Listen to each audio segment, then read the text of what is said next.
A racist police officer sees a black woman searching through a nice car and assumes that she is trying to steal it, so he arrests her for no reason. Afterwards, the officer is informed that he just arrested a state attorney. Danielle Lawson stood in the middle of the parking lot, beads of sweat forming on her forehead under the hot afternoon sun. The black SUV in front of her was unlocked. The driver's side door opened wide as she bent over the seat, shuffling through papers and stray receipts in a frantic search for her missing purse. Come on, she muttered under her breath, her fingers moving quickly as she rifled through the mess. She had already been running late when she pulled into the lot, but now she was in real trouble. Her phone buzzed for the third time, the screen lighting up with another missed call from her office. She didn't even bother checking it. Right now, her focus was on finding her purse, where her wallet, ID, and everything else important in her life were stashed. The faint hum of an engine caught her attention, and she straightened slightly, glancing up to see a police cruiser slowly pulling through the lot. The officer behind the wheel looked her way, and she quickly turned back to her car, trying not to draw any more attention. She didn't have time for this. Still, she could feel the officer's eyes on her as the cruiser rolled to a stop. The door opened, and heavy boots hit the asphalt. "Hey!" a rough voice called out. Danielle froze, fingers still on the edge of the car seat. Her heart sank as she straightened up slowly, already anticipating what was coming. She took a deep breath and turned to face the officer. He was a white man, middle-aged, with a hardened face and a scowl that seemed permanent. His uniform was crisp, though he wore his authority with a casual arrogance, his hand resting on his belt. His eyes narrowed as he looked her up and down. "What do you think you're doing?" he asked, voice sharp and suspicious. Danielle wiped a bit of sweat from her forehead and took a step back from the car, trying to maintain her composure. "I'm just looking for my purse," she said calmly, keeping her tone even. "I misplaced it somewhere in the car." The officer's scowl deepened. "You got ID on you?" he asked, his hand still resting on his belt as though ready to act at any moment. Danielle blinked, feeling her stomach tighten. "Like I said, I lost my purse," she explained, gesturing toward the car. "That's what I'm looking for. I'm late for a meeting." "Uh-huh," the officer interrupted, not letting her finish. "Late for a meeting, right? Step away from the vehicle." Danielle bit her tongue. She didn't want this to escalate. Slowly, she stepped away from the car, raising her hand slightly to show she wasn't a threat. "This is my car," she repeated, her voice steady. "I just need to find my purse, and I'll be out of here." But the officer wasn't listening. His eyes were locked on her, a mixture of suspicion and something darker flickering in his gaze. He took a step closer, his posture rigid. "Lady, you're acting real suspicious. You expect me to believe you just lost your purse? In this car?" He glanced at the SUV as if trying to spot some evidence that she didn't belong there. Danielle felt her patience fray. "Yes, it's my car," she said, more firmly this time. "I'm the state attorney. I lost my purse. That's why I'm searching for it." The officer raised an eyebrow, a mocking smile creeping onto his face. "State attorney, huh? You got any proof of that? Because right now, all I see is someone breaking into a car." Danielle's jaw tightened. She didn't need this. Not today, not ever, but especially not now. "I told you, my ID is in my purse," she said, trying to keep the frustration out of her voice. The officer took another step forward, his hand now resting on the top of his holster. "Yeah, sure. Just step away from the vehicle. Now." Danielle opened her mouth to protest but stopped herself. She knew how this looked. A black woman alone in a parking lot, rummaging through an SUV without ID. She knew how people like this officer saw her. She also knew that arguing further would only make things worse. With a deep breath, she stepped farther back, away from the open door of the car. Her mind raced, trying to figure out how to handle this without letting it spiral out of control. She wasn't afraid, but she wasn't naive either. This kind of situation could go south fast. The officer, meanwhile, seemed to take her compliance as an admission of guilt. He circled the car, glancing inside before turning his attention back to her. "Hands where I can see them," he ordered, pulling out a pair of handcuffs from his belt. Danielle's eyes widened in disbelief. "Wait, what? Are you serious? I told you, this is my car." But the officer wasn't listening. He stepped forward, grabbing her arm with one hand, while snapping the cuffs onto her wrist with the other. Danielle felt a surge of anger and disbelief as the cold metal locked around her wrists. "You're under arrest," the officer said, his voice cold, "for suspicion of vehicle theft." Danielle couldn't believe it. Her purse was somewhere in that car, but she was the one being treated like a criminal. As he led her toward the patrol car, she cast one last look at her vehicle. feeling a mix of frustration and anger rise in her chest. This wasn't over, not by a long shot. Danielle sat in the back of the police car, her wrists still cuffed behind her. The seat was hard and uncomfortable, and the smell of stale coffee hung in the air. She leaned her head back against the headrest, her mind racing. This wasn't how her day was supposed to go. Through the window, she saw Officer Mulligan standing by her SUV, peering inside with his flashlight. Even though the sun was still blazing overhead, the suspicion in his eyes hadn't lessened. If anything, it had grown stronger, fed by the assumptions he had already made about her. Danielle sighed and glanced around the empty parking lot. A couple of people had walked by earlier, staring at her in the back of the police car, but doing nothing, their faces tight with discomfort. No one had stepped in to ask what was happening. The door opened suddenly, and Mulligan appeared, his face set in a grim frown. He pulled her out of the car roughly and turned her to face him. "Still no ID?" he asked, his voice dripping with disdain. "I told you," Danielle said, her voice steady but clipped. "My purse is somewhere in my car. If you'll let me get it, I can show you everything you need." Mulligan shook his head, ignoring her completely. "You expect me to believe that you're just some law-abiding citizen who lost her purse? Come on, you're trying to steal that car. It's obvious." Danielle took a deep breath, trying to keep her frustration in check. "Look, officer," she said, doing her best to stay calm. "I'm the state attorney.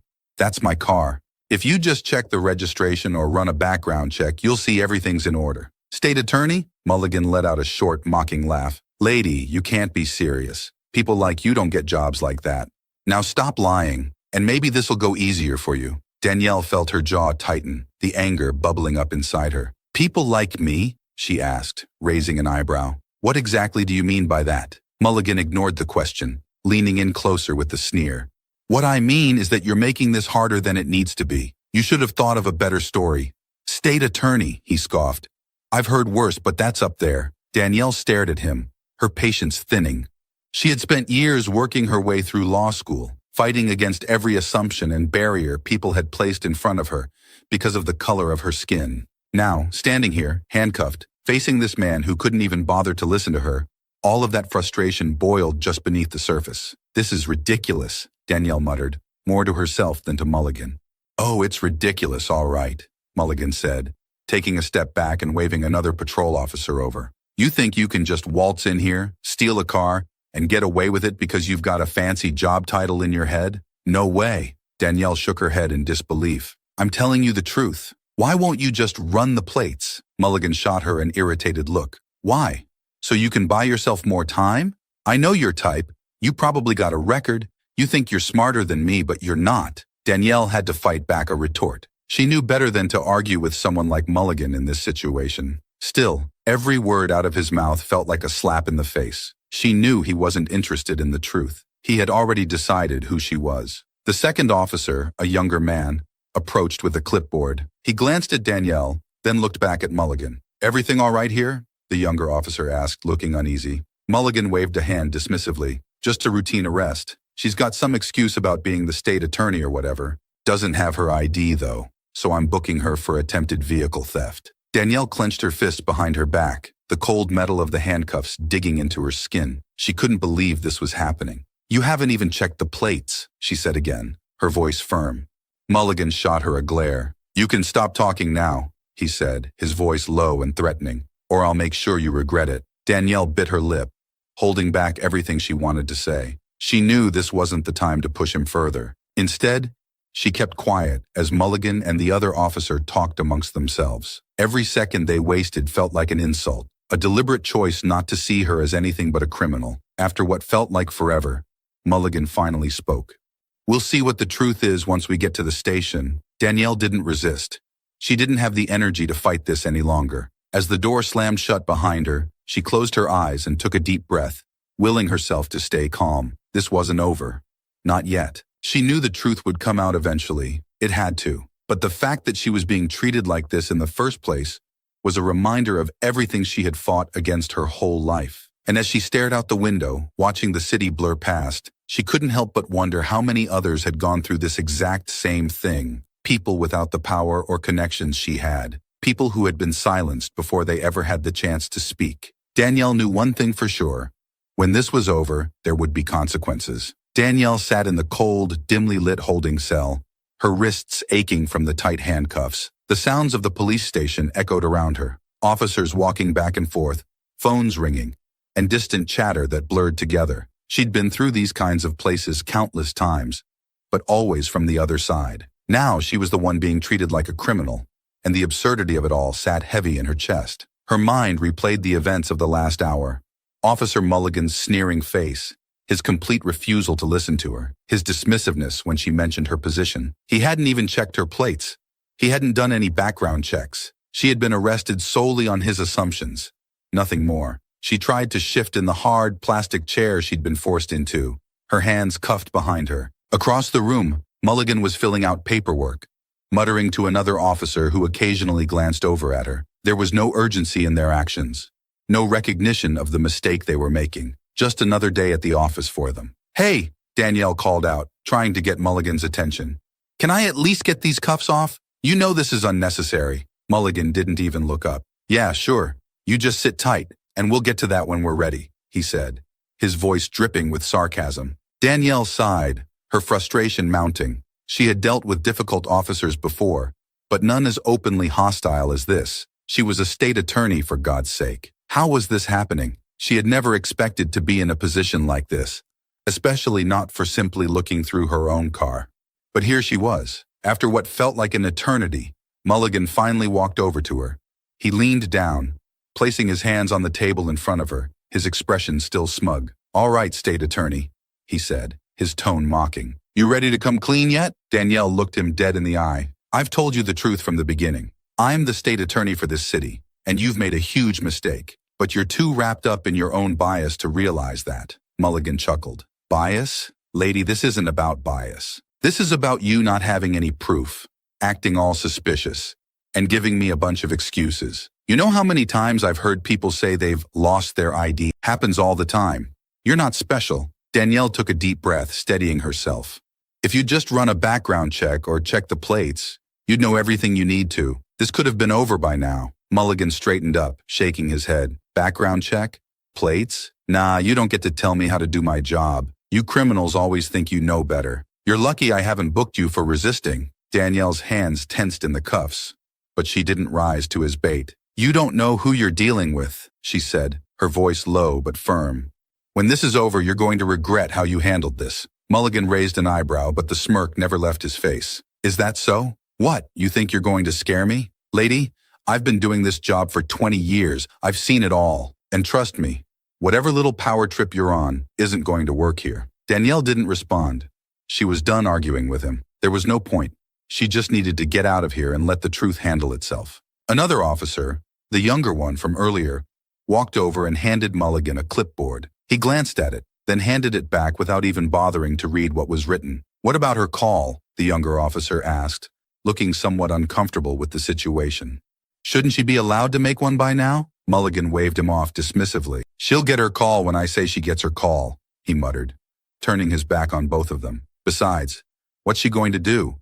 Call the mayor?" He laughed at his own joke. Danielle's frustration turned into a quiet, simmering anger. She knew the procedure, and she knew this was wrong. But more than that, she knew that Mulligan didn't care. This wasn't about justice for him. It was about control. And right now, he was enjoying every second of it.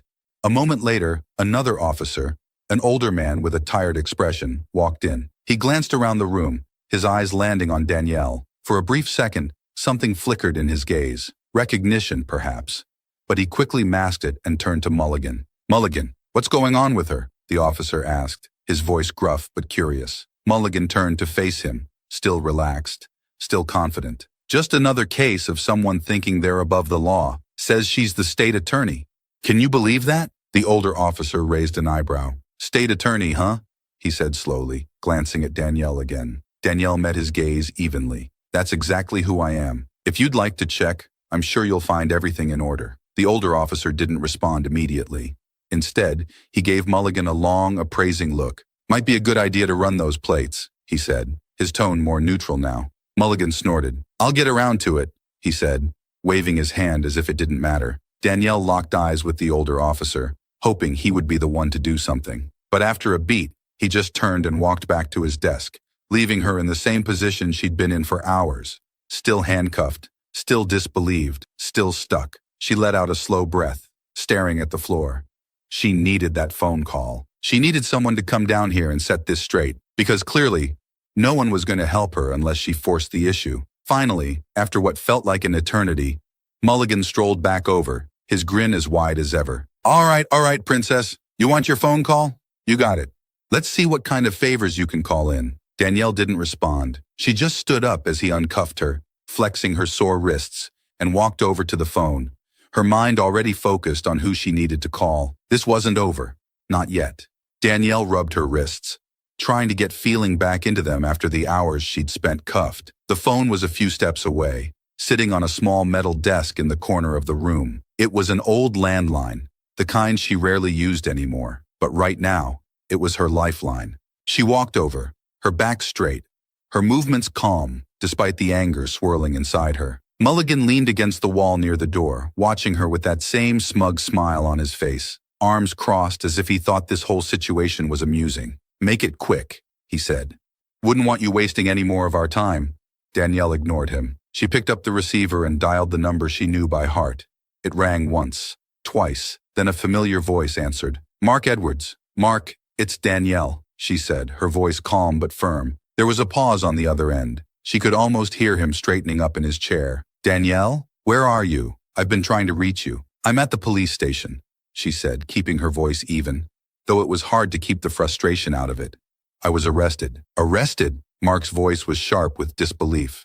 For what? She glanced at Mulligan, who was still watching her with that same lazy smirk. They think I was trying to steal my own car, she said dryly. There was a brief silence, and then Mark sighed. Which station are you at? Central Precinct, Danielle replied, her eyes locked on Mulligan. And I need you down here as soon as possible. I'm on my way, Mark said quickly. Don't say anything else. I'll handle it. Danielle hung up the phone, her fingers tight around the receiver for a moment before she placed it back down gently. She turned to face Mulligan, who raised an eyebrow at her. So, who's coming to save you? He asked, his tone dripping with condescension. Your lawyer? Danielle's lips tightened into a thin line. Yes, she said simply, her voice steady. Mulligan pushed himself off the wall and took a step toward her, his eyes narrowing. You know, you've got a real attitude for someone in your position. Most people would be grateful to get a phone call. But you think you're special, don't you? Danielle looked him dead in the eye, her expression unreadable. I don't think I'm special, she said, but I do think you're making a mistake. Mulligan chuckled, shaking his head. Sure. I'll believe that when I see it. He turned and walked out of the room, leaving Danielle standing alone. She took a deep breath, then sat down in the chair, trying to calm herself. This was far from over, but knowing Mark was on his way gave her some relief. He wasn't just a lawyer, he was one of the best, and they had worked together on many cases. He knew how to handle situations like this, and she trusted him completely. Still, the fact that it had come to this at all was infuriating. She looked around the small, drab room, the walls painted an unpleasant shade of gray, and the fluorescent lights casting a harsh glow over everything. It was a room designed to make people feel small, powerless, but Danielle refused to let it affect her.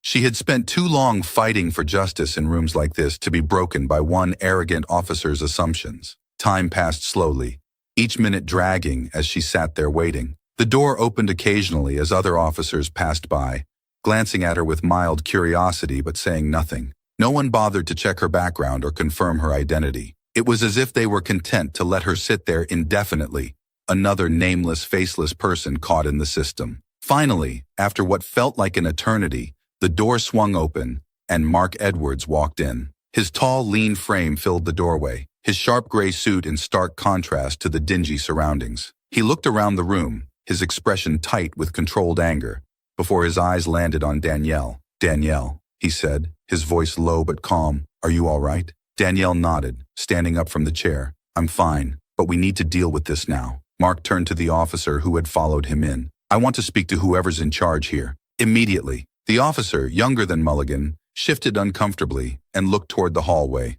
I'll get someone, he mumbled before disappearing quickly. Mark turned back to Danielle, his expression hard. Unbelievable. They didn't even check your ID? No, Danielle said, her voice tight. They arrested me without doing any kind of background check. Just took me in based on Mulligan's assumptions. Mark clenched his jaw, his fists tightening at his sides. This is completely unacceptable. Don't say anything else.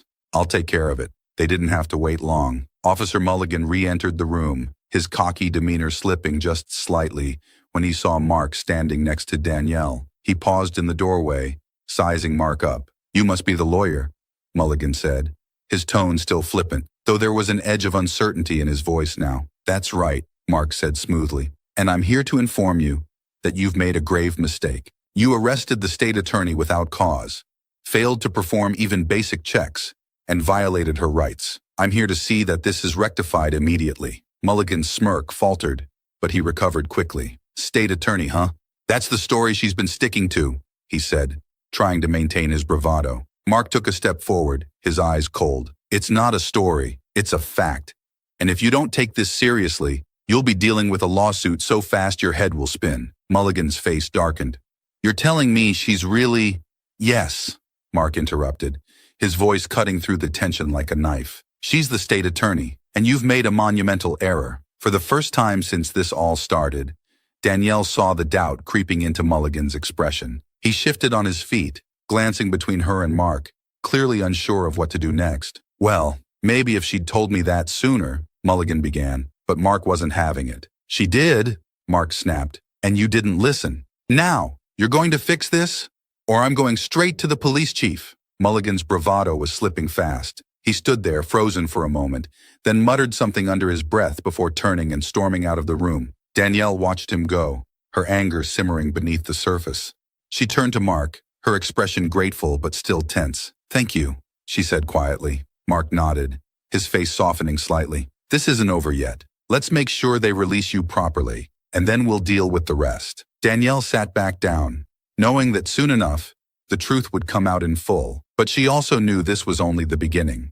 The damage had been done, and there would be consequences, just not the ones Mulligan had expected. Danielle sat in the interrogation room, her hands resting on the metal table. The room felt colder now, the sterile atmosphere pressing down on her, but her frustration had begun to fade. She knew Mark was handling things, and soon this entire situation would unravel. The door swung open with a creak, and Officer Mulligan entered, his usual swagger slightly diminished.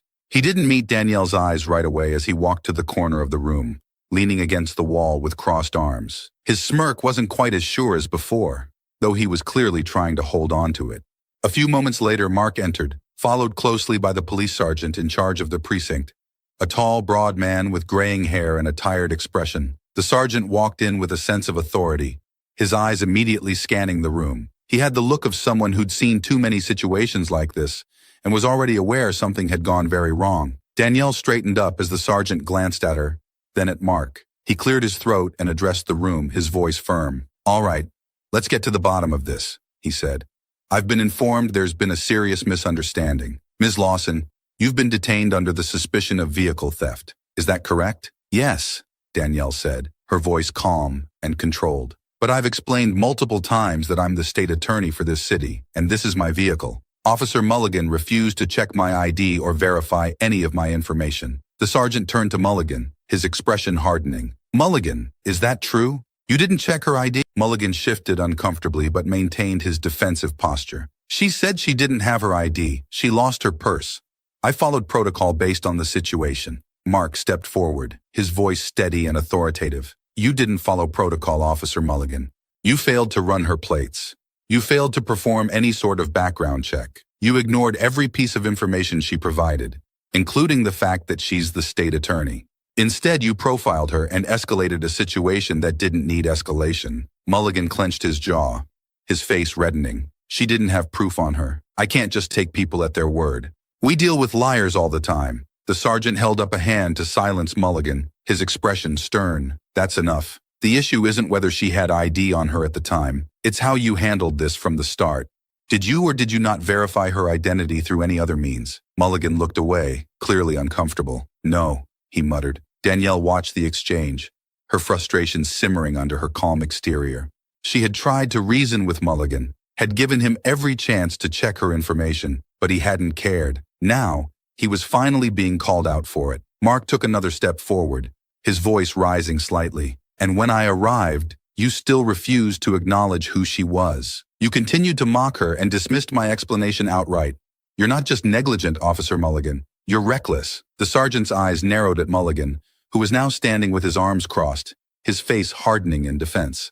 You need to learn how to handle these situations properly, the sergeant said. This isn't about catching people in lies. It's about doing your job thoroughly. You didn't do that, and now we've detained the state attorney under false charges. Mulligan scowled, but there was no denying the shift in the room. He was no longer in control, and everyone knew it. I was doing my job, he muttered, his voice quieter now. Danielle finally spoke up, her voice cold and measured. No, you weren't. You were abusing your power. You saw me and made a judgment without any evidence.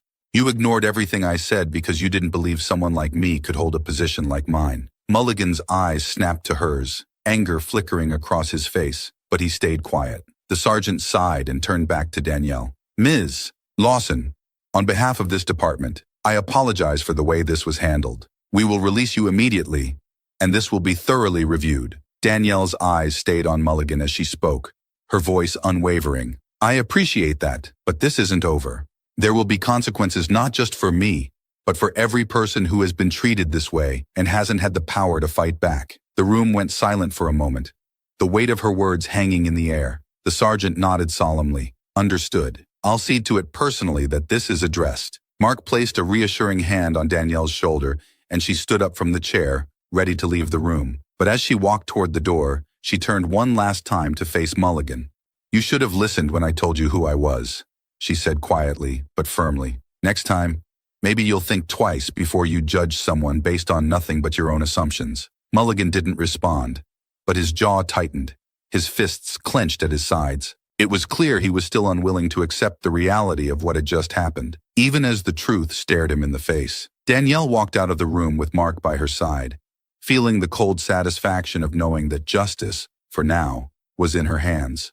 But she also knew that this wasn't the end. There were larger battles to fight, and this was just the beginning. The next morning, Danielle found herself back at the police station, walking into the familiar building with an air of determination. Today was different. She wasn't here as a suspect or a victim. She was here as the state attorney, ready to ensure that Officer Mulligan faced the consequences of his actions. The events of the previous day still weighed heavily on her, but she had pushed them aside, focusing on what needed to be done next. As she stepped into the meeting room, she saw Chief David Hernandez waiting at the head of the table. He was a tall, stoic man with a serious expression, his salt and pepper hair slicked back. Officer Mulligan was seated to the side, his posture tense. He looked up when she entered, his face betraying a flicker of discomfort, but he quickly masked it with the same hardened expression he had worn the day before. This time, though, it wasn't backed by the same confidence. Danielle nodded curtly at Chief Hernandez, then sat down across from Mulligan. The tension in the room was thick, but Danielle was calm, collected. She knew what needed to be said, and she wasn't going to let Mulligan off the hook. Chief Hernandez cleared his throat and began speaking, his voice even but with a tinge of weariness. Ms. Lawson, I want to first offer a formal apology on behalf of the department for what occurred yesterday. I've reviewed the situation, and it's clear that proper procedure wasn't followed. I assure you, this will be dealt with seriously. Danielle met his gaze, her face unreadable. I appreciate the apology, Chief, she said, her tone controlled. But apologies don't change what happened. Your officer racially profiled me, refused to verify my identity, and escalated the situation unnecessarily. Mulligan shifted in his seat, his jaw tight. He stared straight ahead, not meeting Danielle's eyes, but the discomfort in his posture was evident. Chief Hernandez glanced at Mulligan before continuing. I understand, and I agree that Officer Mulligan's actions were unacceptable, Hernandez said. That's why we're placing him on leave without pay, pending a full investigation. Danielle nodded slowly, but her eyes remained fixed on Mulligan. That's a start.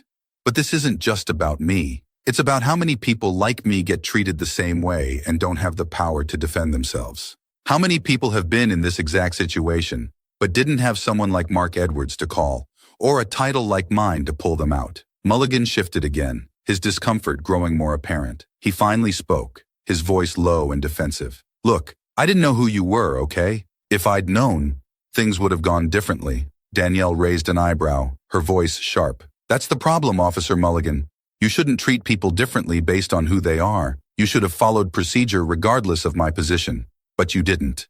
You saw a black woman rummaging through a car, and you assumed the worst. Mulligan opened his mouth to speak, but closed it again, clearly struggling to come up with a response. His usual bravado was nowhere to be found, replaced by a simmering frustration that he couldn't express in front of his superior. Chief Hernandez stepped in, his tone firm. "Officer Mulligan, you were in the wrong, and this investigation will determine the consequences of your actions. You need to understand the gravity of the situation." Mulligan clenched his fists on the table, then spoke, his words clipped and defensive. "I made a judgment call based on what I saw. I didn't mean to." "To what?" Danielle interrupted, her voice cutting through his words. "To racially profile me? To ignore every piece of information I gave you? To refuse to even check my plates? You didn't make a judgment call. You acted on your own biases." Mulligan's face flushed with anger, but he swallowed his words, knowing he couldn't argue his way out of this.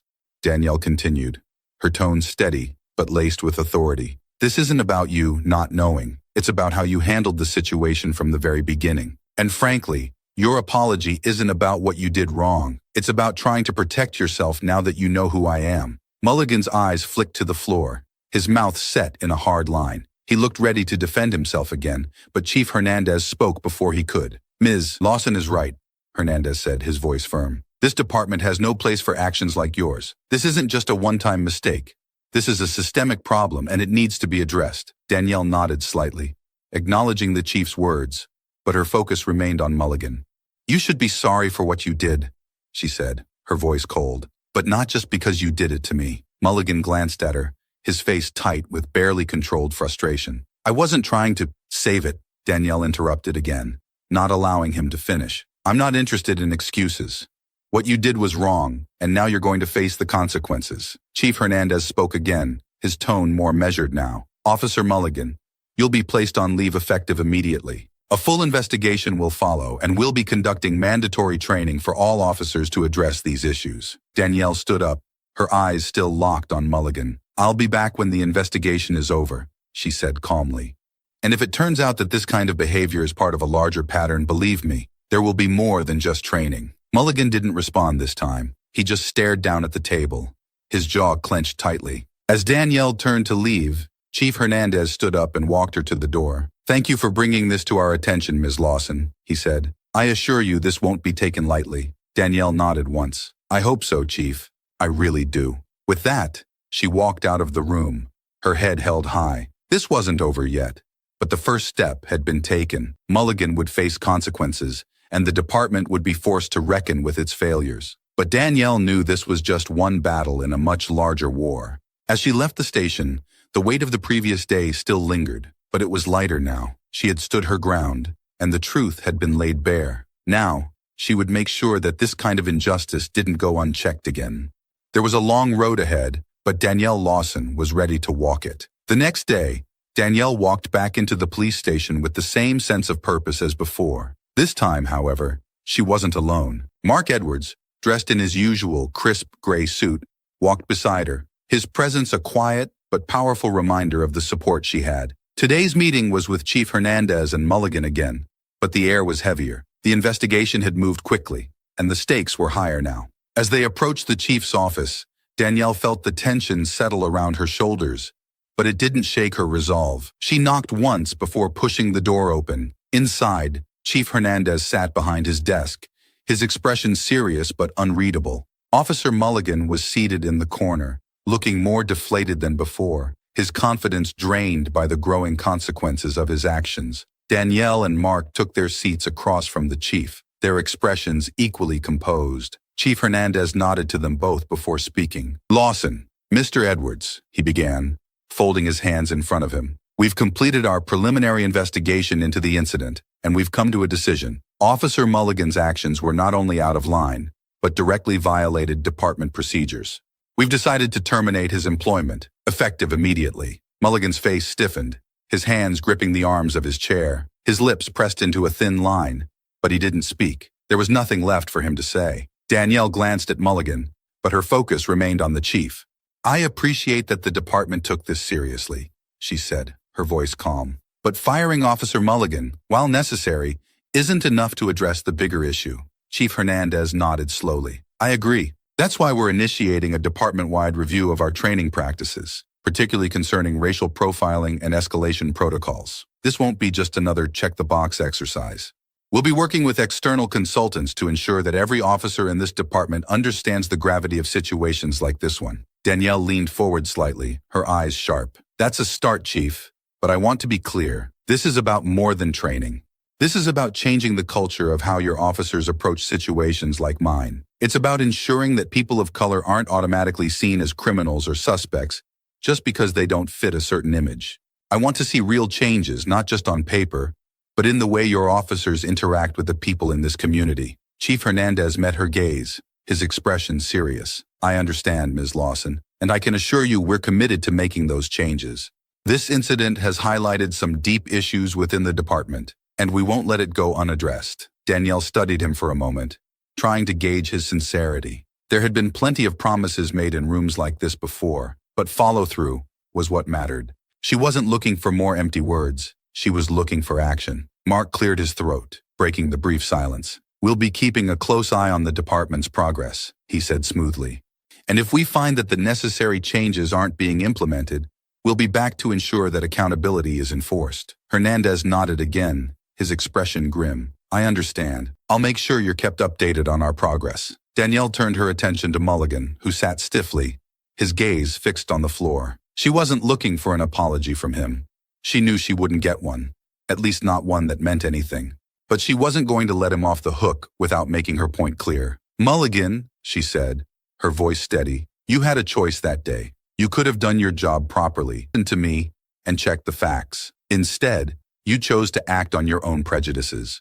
You assumed I was guilty because of how I looked, and you escalated the situation because you believed you had the power to do so. Now, you're facing the consequences of that choice. Mulligan finally looked up, his face pale and drawn. He opened his mouth as if to speak, but no words came. He simply stared at her, resentment flickering in his eyes. Danielle didn't need his response. She had said what she needed to say, and the weight of her words hung in the air between them. Chief Hernandez cleared his throat, breaking the tension. Officer Mulligan, you are dismissed. You can collect your things before leaving the premises. Mulligan stood up slowly, his body tense, and walked out of the office without another word. As the door clicked shut behind him, the room seemed to exhale, the oppressive tension easing slightly.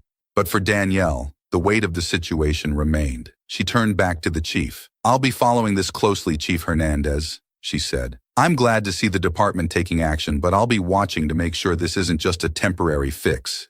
There's a long way to go. Chief Hernandez nodded. I understand, Ms. Lawson, and I welcome your oversight. We all want the same thing here, justice and accountability. Danielle stood, signaling that the meeting was over. Mark rose beside her, and they made their way toward the door. Before leaving, Danielle paused and turned back to the chief one last time. I hope you mean that, she said quietly, because this is just one officer, one incident.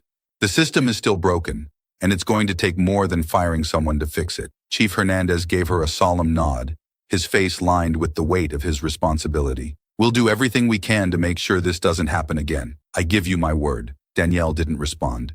Words were only the beginning. As she and Mark walked out of the station, the sun was just beginning to rise over the city, casting long shadows on the streets ahead. She knew this was a victory, but it was just one step in a much larger fight. There was still so much work to do, so many more battles to face. But for now, she allowed herself a moment of quiet satisfaction. Officer Mulligan was gone, and the system that had protected him was finally being forced to reckon with itself. It wasn't enough, but it was a start. And for Danielle Lawson, that was something worth fighting for. A week had passed since Officer Mulligan's termination, but the events still weighed heavily on Danielle's mind. She sat in her office, staring out at the busy streets below, the noise of the city barely registering. The battle against one officer's blatant misconduct was over, but it hadn't left her feeling victorious. The system that allowed Mulligan to operate unchecked was still very much intact, and Danielle knew she couldn't rest until real change was in motion. Her phone buzzed, snapping her out of her thoughts. It was Chief Hernandez. She picked up the phone, her voice calm, as if bracing herself for whatever was next. Danielle Lawson. Ms. Lawson, it's Chief Hernandez, he said, his tone formal, but more relaxed than before. I wanted to update you on the internal reforms we've started. The department has begun implementing the new training protocols. The consultants are working with us to ensure racial profiling and escalation training is thorough, and I'd like to offer you a seat on the oversight committee to make sure we're staying on track. Danielle leaned back in her chair, processing his words. I appreciate the offer, Chief. It's a step in the right direction.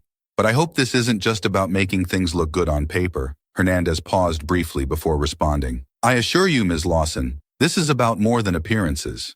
We're committed to making real changes, and your insight would be valuable to the process. Danielle considered his words carefully. I'll think about it, she said. I'm not interested in being part of a show. If I join this committee, it's to make sure the work actually gets done, and that it's done right. Understood, Chief Hernandez replied. We'll welcome your participation whenever you're ready. And again, I'm sorry for what happened.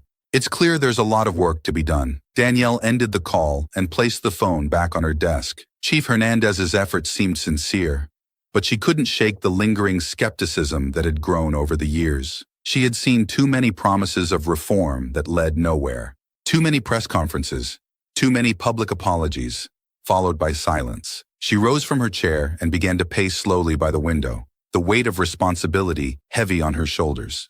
Mulligan's firing had been a necessary step, but it was just one officer in a system that had been failing people like her for years. She thought about the countless others who had faced the same injustices, but without the power or position to fight back. Her thoughts shifted to the community meetings she had already started organizing. They were small for now, but word was spreading, and more people were beginning to come forward with their own stories of mistreatment. It was clear that Mulligan wasn't an isolated case. He was a symptom of something much larger, and that was where the real battle lay. A knock on her office door pulled her from her thoughts. Mark Edwards walked in, his face calm but knowing. He didn't need to ask how she was feeling. He already knew. Got your message, he said, taking a seat across from her desk. How are things? Danielle sat back down, letting out a slow breath. Chief Hernandez called. They've started the reforms, and he wants me on the oversight committee. Mark raised an eyebrow. And are you considering it? I don't know, she admitted. Part of me wants to be involved, to make sure they're not just checking boxes. But another part of me is tired. Tired of hearing the same promises. Tired of fighting the same fight. Mark leaned forward slightly. You've always known this wouldn't be easy, but you're in a unique position, Danielle. You can hold them accountable in a way that few others can. Danielle sighed, looking out the window again. I know. It's just, I want this to be real, Mark. I don't want to be part of something that's all talk and no action. I want real change. Mark nodded, his voice soft but firm. Then make it real. Be the one who keeps pushing, who keeps asking the hard questions.